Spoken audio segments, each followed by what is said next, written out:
Assalamualaikum warahmatullahi wabarakatuh. Waalaikumsalam warahmatullahi wabarakatuh. Selamat pagi, salam sejahtera, salam sehat dan bahagia untuk kita semua, mitra dan sahabat PIMTI Perempuan Indonesia. Selamat datang di podcast PIMTI Bertandang episode ketiga. Kami, host PIMTI Bertandang, kali ini saya Arlinda. Dan saya Esti Reko Astuti. Sebelumnya kami ingin memperkenalkan mengenai PIMTI Perempuan Indonesia. PIMTI Perempuan Indonesia adalah sebuah perkumpulan pejabat eselon 1 perempuan, kementerian dan KL yang mempunyai misi memberikan edukasi, informasi untuk memberdayakan dan meningkatkan kepemimpinan perempuan khususnya dan masyarakat pada umumnya. Berbahagia sekali pada pagi hari ini kami bertandang ke Kementerian Kelautan dan Perikanan Republik Indonesia menjumpai salah seorang pejabat perempuan hebat di Kementerian Kelautan dan Perikanan yang mana saat ini beliau menjabat sebagai Kepala Badan Pengendalian dan Pengawasan Mutu Kelautan dan Perikanan Kementerian Kelautan dan Perikanan. Beliau adalah Ibu Is Hartini. Selamat pagi. Biasa dipanggil ya? Iya. Dipanggil Bu Is saja ya. Bu Is ya. Kita panggil Ibu Is ya.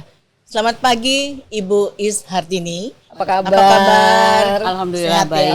Alhamdulillah. Silakan Bu. Bu Is, kali ini kita akan membahas tentang yang pertama potensi perikanan Indonesia dan peran penting perempuan dalam mengatasi stunting. Kita tahu bahwa di rumah tangga ibu yang pegang peran dan upaya mencapai swasembada protein dan juga yang kedua peran perempuan dalam membangun sektor perikanan dan seputar mutu ikan yang penting kita ketahui untuk keamanan pangan nasional. Mungkin sebelumnya kita mulai perbincangan kita, Ibu Is dapat menjelaskan kepada sahabat dan mitra PIMTI tentang latar belakang pendidikan Ibu, keluarga mungkin, atau sedikit pengalaman Ibu yang berkesan hingga akhirnya mencapai puncak sebagai pejabat eselon 1 pada posisi sekarang ini. Dan sebagai Kepala Badan Pengendalian dan Pengawasan Mutu Hasil Kelautan dan Perikanan ya Ibu, Kementerian Kelautan dan Perikanan. Monggo Ibu. Ya, terima kasih ibu-ibu hebat juga yang ada di sini. Assalamualaikum warahmatullahi wabarakatuh. Waalaikumsalam warahmatullahi wabarakatuh. Saya terima kasih nih sudah diundang di acara podcast PIMTI Bertandang yang luar biasa hebat. Para ibu-ibu kreativitasnya sangat tinggi. Jadi saya berkarir di Kementerian Kelautan dan Perikanan, dulu Departemen Pertanian. Tapi sejak Pak Presiden Gus Dur membentuk Kementerian Kelautan dan Perikanan, kami semua orang perikanan pindah ke Kementerian Kelautan dan Perikanan. Jadi memang sudah 33 tahun saya bekerja sebagai PNS, tentu berkarir dari bawah Ibu. Dan ya kerja keras, apa yang diperintahkan kita kerjakan secara serius, tulus ikhlas dan juga profesional. Apa yang diperintahkan kita selesaikan semuanya dan kita melakukan inovasi-inovasi, tentu itu yang mengantarkan saya lah ya sampai sekarang menduduki jabatan Kepala Badan. Jadi Badan Pengendalian Mutu Hasil Kelautan dan Perikanan ini baru dibentuk tahun 2023. Jadi baru ya? Ya, jadi ya saya jadi Kepala Badan yang pertama. Luar biasa, membanggakan. Pertama perempuan ya Bu? Pertama dan perempuan gitu. Memang saya sekolahnya dulu di perikanan di Universitas Diponegoro. Dari sekarang saya sudah punya cucu 2. Alhamdulillah. Umur 6,5 dan 4,5 tahun. Ya, Rek Semarang sebenarnya. Mungkin itulah latar belakang saya. Baik Bu Is, kita mungkin langsung ke tema kita ya. Tema kita itu adalah perempuan dan ikan. Ya. Mungkin saya akan menanyakan beberapa pertanyaan kepada Ibu. Kita santai aja. Pokoknya kita santai aja lihatnya. Yang pertama adalah terkait dengan bidang Ibu. Ya, mungkin Ibu bisa memberikan gambaran bagaimana sih sebenarnya posisi industri perikanan kita pada saat ini. Tentunya ikan-ikan atau hasil perikanan itu kan dikonsumsi ya Bu ya, dikonsumsi di dalam negeri. Apakah hanya dikonsumsi di dalam negeri ataukah juga kita ekspor? Nah, kalaupun misalnya kita ekspor, mungkin Ibu bisa menjelaskan negara-negara mana sih yang potensi untuk kita bisa pasar ya. Ya, ekspor kita ke negara-negara tersebut. Silakan Ibu. Ya, baik Bu. Jadi negara Indonesia ini, NKRI kita itu 75% itu terdiri dari lautan. Tentu sumber daya kelautan dan perikanannya luar biasa. Beribu spesies ada di dalamnya. Dan sekarang FAO sudah mendeklarasikan ada yang namanya blue food. Blue food itu pangan biru, artinya blue food ya. Okay. Pangan biru artinya pangan yang berasal dari perairan, dari laut, perairan dalam dan sebagainya. Nah, produksi perikanan kita itu dari perikanan tangkap itu yang diambil dari perairan ya, ditangkap itu sekitar 7 juta ton. Kemudian ada juga yang dari budidaya. Budidaya bisa di darat, di pesisir dan juga di laut ya, itu sekitar 6 juta ton. Jadi sekitar 13 lebih juta ton produksi kita setiap tahun. Dikonsumsi dari dalam negeri ya. Tapi juga ada juga yang diekspor gitu ya. Jadi kita sudah ekspor perikanan kita sudah masuk ke 140 negara. 140 negara ya. Hampir seluruh dunia ya. Hampir seluruh dunia. Luar biasa. Paling besar, negara paling besar yang tujuan ekspor kita memang Amerika Serikat. Ya, kemudian RRT, negara-negara ASEAN, Jepang dan juga Uni Eropa. Nah, untuk komoditasnya Ibu yang paling besar adalah memang udang. Ya. Jadi udang adalah komoditas terbesar untuk ekspor kita. Kemudian tuna, tongkol cakalang, cumi, sotong gurita, kemudian kepiting rajungan dan juga rumput laut, Bu. Nah, kita juga mengekspor kosmetik ya, Bu. Rumput laut ya, yang untuk dimakan dan juga untuk kosmetik. Ya. Kosmetik. Itu Bu kira-kira. Jadi berarti ekspornya banyak udang ya Bu, yang paling besar udang. Ya. Kira-kira siapa ya Bu ya kompetitor Indonesia untuk komoditi udang ini? Iya. Nah, udang itu kompetitor kita masuk di Amerika. Itu adalah India. Oh, India banyak juga ya Bu? Banyak juga. Kemudian Ekuador. Kalau Ekuador itu dari sisi geografisnya dia lebih dekat. Dan kita itu ada di ranking ketiga masuk ke Amerika ya, sehingga memang komoditas udang ini menjadi primadona untuk ekspor. Jadi jenisnya beda ya Bu ya, antara kita dengan Ekuador atau mungkin negara ASEAN lainnya? Gini, kalau udang kita itu yang diekspor itu sudah olahan. Ya, ada yang namanya di breaded, di tepung, ada yang dibeku ya, ada yang udah cook gitu frozen ya. Berarti ya. Frozen, ada juga yang cook gitu. Nah, menurut konsumen sana memang udang kita itu dia punya cita rasa yang berbeda dengan tempat lain ya. Karena processing kita itu lebih bagus, lebih bagus. Bu, mungkin dari produsen udang atau hasil laut kita, siapa ya Bu ya kompetitor kita yang paling utama yang kita bisa bersaing dengan mereka supaya kita masuk ke pangsa pasar yang lebih besar? Iya, tadi ya selain India, Ekuador, Vietnam. Oh, Vietnam juga. Vietnam juga di ASEAN ya, adalah Vietnam. Mungkin Bu Oke, baik. Terima kasih banyak nih Bu Is.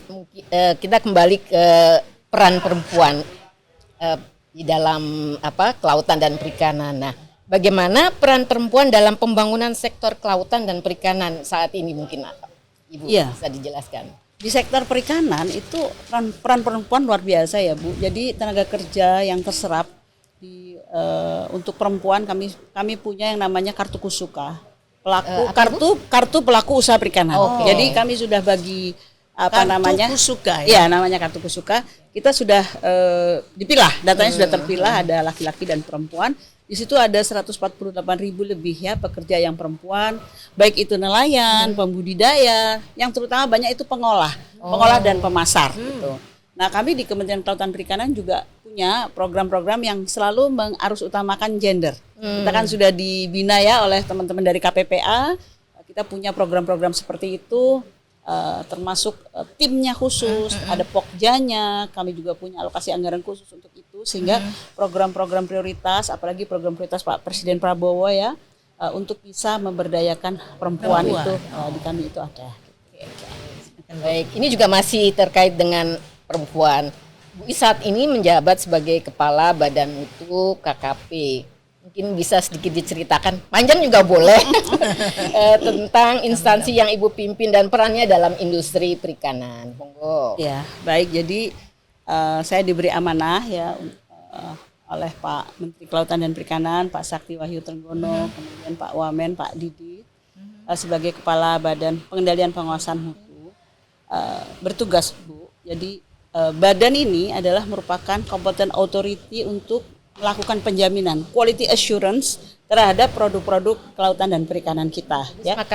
Semacam sertifikasi gitu? Ya. Oh, oke. Nanti kami mensertifikasi produk-produk baik itu untuk domestik maupun terutama untuk yang ekspor. Karena yang untuk ekspor ini memang ada permintaan ya, permintaan dari negara tujuan untuk ada sertifikasi. Jadi kami sertifikasi dari mulai awal diproduksi sampai akan pasarkan. Awal diproduksi sampai dipasarkan. Iya, dari Semua hulu hilir. disertifikasi. Semua ada sertifikasi di setiap rantai pasoknya. Gitu. Wah, luar biasa. Berarti peranannya luar biasa ini. Ya, kalau sertifikasinya ini tidak optimal, tidak sempurna, tentu produk ini tidak keberterimaannya akan berkurang ya. Jadi.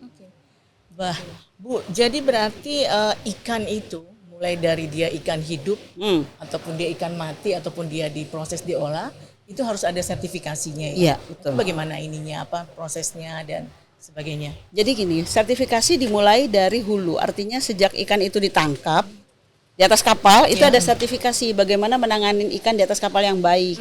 Kalau dari budidaya sama ada sertifikasi bagaimana membudidayakan secara baik mulai benihnya, pakannya. Nah, kemudian ketika diproses di UKM itu juga ada namanya sertifikasi kelayakan pengolahan. Jadi itu harus dilihat, dia harus sanitasi higienis nomor 1 gitu ya. Kita HACCP juga sertifikasi. Nah, kemudian nanti mau diekspor ada namanya sertifikasi ekspor. Gitu. Itu yang diminta negara tujuan.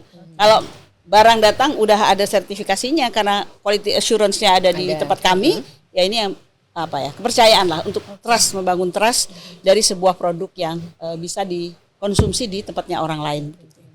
Kalau misalkan saya mau jadi eksportir nih Bu ya, saya mau jadi eksportir ikan misalnya kan ya.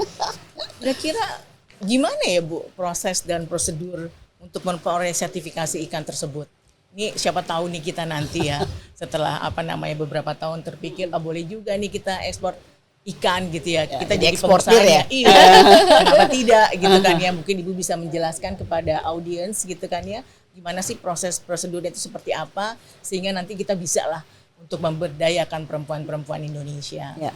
Ini senang sekali dengar apalagi perempuan Indonesia yang sudah punya minat untuk bisa menjadi eksportir karena memang iklim usaha sebenarnya sekarang sudah sangat mendukung untuk bisa para perempuan, para generasi muda untuk bisa menjadi eksportir produk-produk perikanan. Tentu unit pengolahan artinya kalau awam tuh nyebutnya pabrik lah ya gitu. Unit pengolahan ikannya kan harus punya ya. Nah setelah itu bisa didaftarkan kepada kami untuk nanti kami lihat dan kami sertifikasi. Tentu ada syaratnya, lokasinya, kemudian bangunannya, memenuhi syarat, sanitasi higienis ya Bu. Di sini tempat processing, nggak boleh deket-deket dengan kamar mandi kan gitu.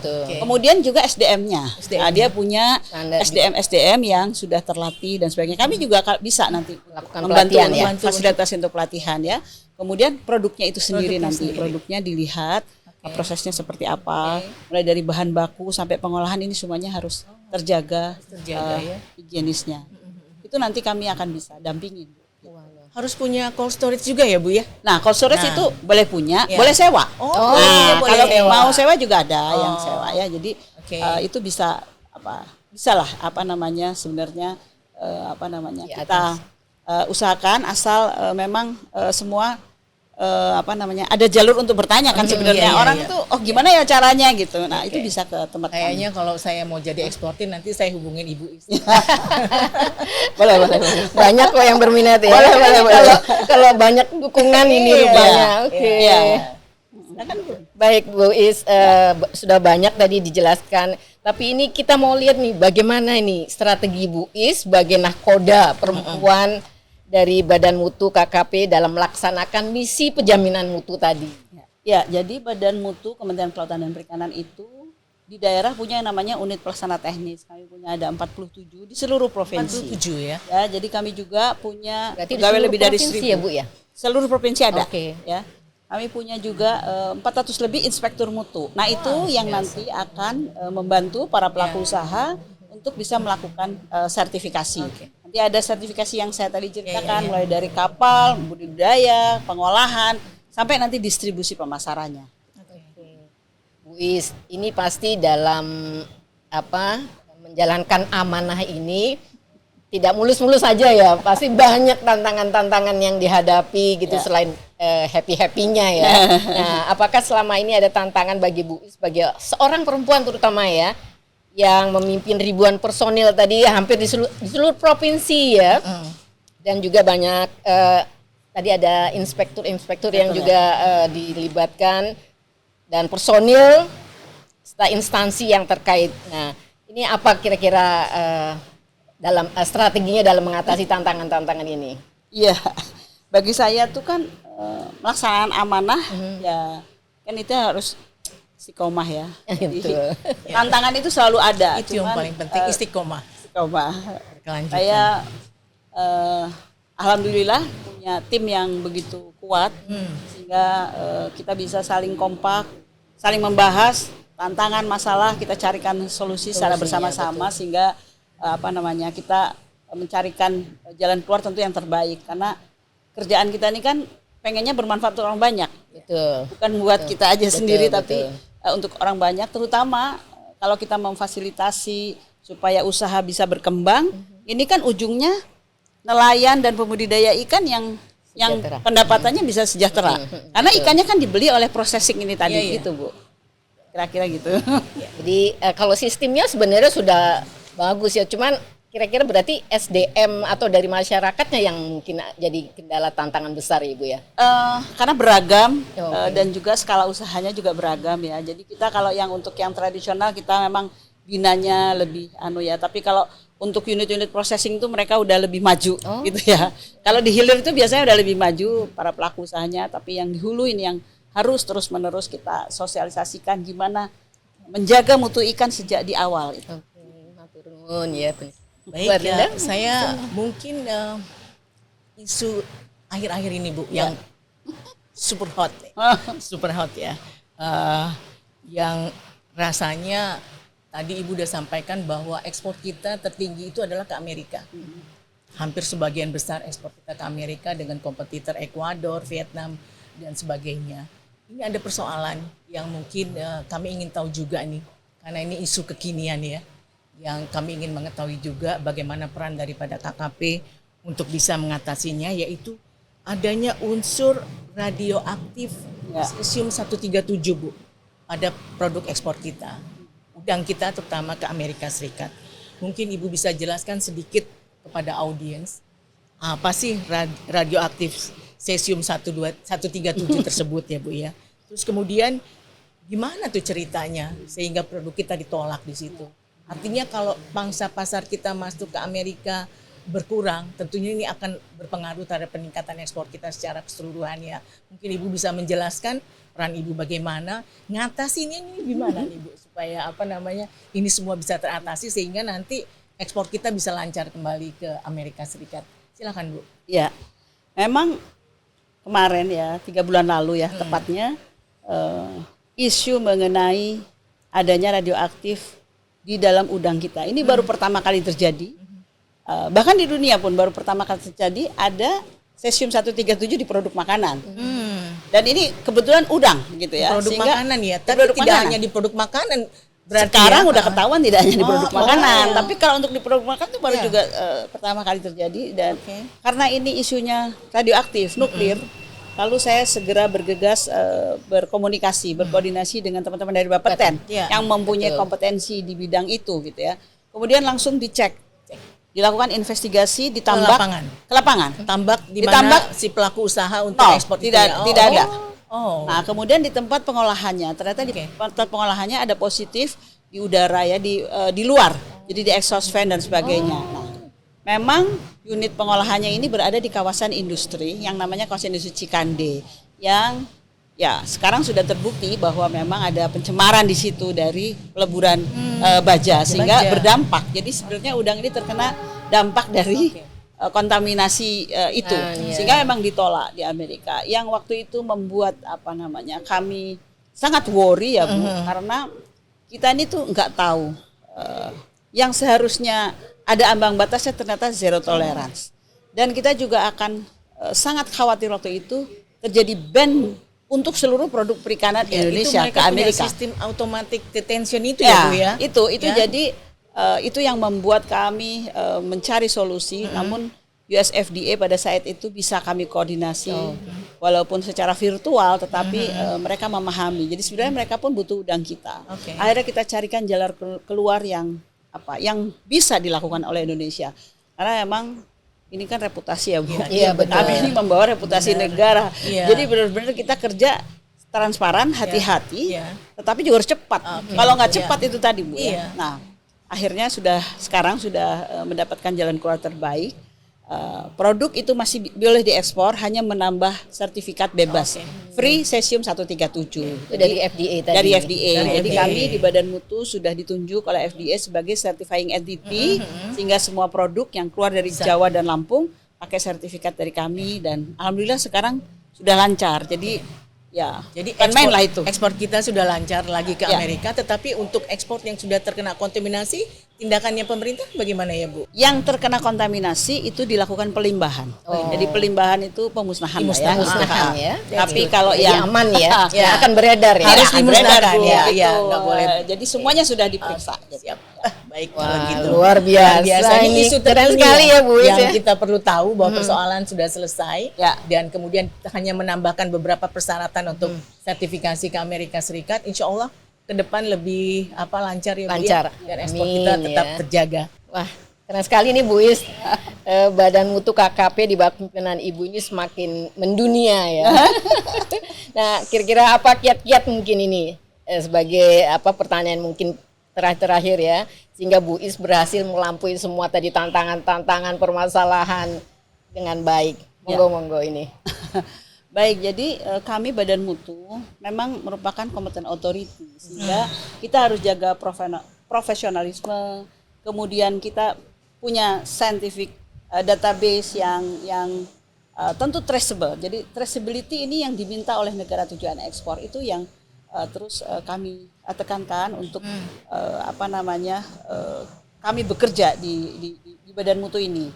Nah, sehingga intinya itu kan kepercayaan. Nah, kepercayaan timbul karena kita lakukan semuanya traceable. Jadi kalau ada apa-apa bisa di-trace, kalau ada apa-apa bisa di-trace. Gitu. Jadi dari farm sampai fork, dari laut sampai di meja makan, ini semuanya terdata bisa dengan baik. Ya. Itu yang menyebabkan kita bisa menjadi body yang level dunia. Itu. Poinnya trust and traceability ya. Seperti itu. Baik Ibu, ini kita udah mau hampir selesai di sesi kita ya. Saya hanya ingin mendapatkan closing statement. Semacam pesan dari Ibu Is ya terhadap perempuan Indonesia dan generasi Z lah ya untuk mengkonsumsi protein yang berasal dari ikan, ya kan, yang lebih banyak. Karena ikan ini selain murah juga mungkin ya hasilnya juga banyak di Indonesia. Nah kita berharap memang promosi atau untuk konsumsi ikan ini lebih digalakan lebih banyak. Mungkin Ibu punya semacam statement yang harus di-push kepada masyarakat kita untuk lebih banyak mengkonsumsi ikan. Ya. Jadi peran perempuan ini luar biasa karena perempuan ini mengatur keluarga. Mengatur keluarga, ya terutama mengatur menu dari anak-anak kita sendiri. Tentu ikan ini memang mengandung protein yang sangat tinggi, kaya omega 3 dan sebagainya. Itu mudah didapat dan harganya pun tidak terlalu mahal, sehingga tentu mengkonsumsi ikan ini akan membuat kita lebih sehat, cerdas dan kuat. Kami di Kementerian Kelautan dan Perikanan juga memiliki program yang namanya Gemar Ikan. Jadi gemar makan ikan. Iya, itu program yang diperuntukkan salah satunya juga untuk pencegahan stunting ya. Betul. untuk 1000 HPK ya, hari pertama kelahiran dari mulai ibu hamil kemudian sampai anak itu umur 3 tahun. Nah, ini juga berkolaborasi juga dengan program makan bergizi gratis. Menunya juga ikan. Jadi memang Sehat. Buat perempuan Indonesia kalau ingin generasi bangsa ini menjadi sehat, kuat dan cerdas tentu mengkonsumsi ikan karena protein tinggi dan kita juga menuju swasembada protein. Sekarang 62 gram ya per hari per kapita. Nah, kita kan harusnya sampai 75. Harusnya setiap makan minimal 25 gram protein yang kita makan gitu. Nah, kalau kita makannya ikan, dalam 1 gram ikan itu udah 25% protein sendiri. Nah, jadi harusnya besar protein ya ikan proteinnya bisa lebih besar kita konsumsi. Closing statement Bu, mungkin bisa disampaikan kepada para penonton? Ya, baik. Jadi sumber daya kelautan dan perikanan itu harus kita jaga. Karena di sana adalah sumber blue food tadi yang saya sampaikan. Kalau kita nggak jaga, bagaimana generasi mendatang bisa masih makan blue food yang kandungan protein omega 3-nya luar biasa. Tentu jadi kepada seluruh pemirsa, terutama pada generasi muda, kita harus bisa jaga sumber daya kita. Jangan buang sampah plastik di laut. Jangan buang sampah plastik di laut. Ya. Satu, buang sampah plastik di sungai pun nggak boleh. Ya, Karena dari boleh. sungai nanti lari ke laut. tidak boleh buang sampah di plastik di laut dan sungai. Dan sungai ya. Kita harus jaga lingkungan kita supaya Jaga tetap lingkungan. ini tidak tercemar. Ya, kemudian makanlah yang sehat dan bergizi. Nah, Karena itu adalah modal investasi buat kita sehat sampai di hari tua. Investasi juga buat otak kita. Gitu. Dan bangsa juga ya. Dan bangsa. Ya. Oke, para sahabat Pimti, intinya ayo makan ikan agar kita sehat, kuat dan cerdas. Ya. Nah, baiklah sahabat dan mitra Pimti perempuan, demikian tadi perbincangan kita dengan perempuan hebat ya Ibu Ishartini, yang semoga hasil daripada diskusi kita dapat memberikan manfaat untuk memberikan edukasi kepada perempuan dalam mengatasi persoalan terutama yang terkait dengan stunting dalam upaya mencapai swasembada protein. Sekali lagi Ibu Ishartini, terima kasih banyak telah menerima kami dari podcast Pimti Bertandang. Matur suwun ya Bu. Saya juga terima kasih dapat kesempatan. Nah, sebelum kita menutup episode kita ketiga kali ini, kita yel-yel dulu deh kayaknya Ini ya. punya yel ya, Bu, ya. Kan Siap. punya ya. Kita mulai dengan happy dulu ya. Happy, healthy, Pimti.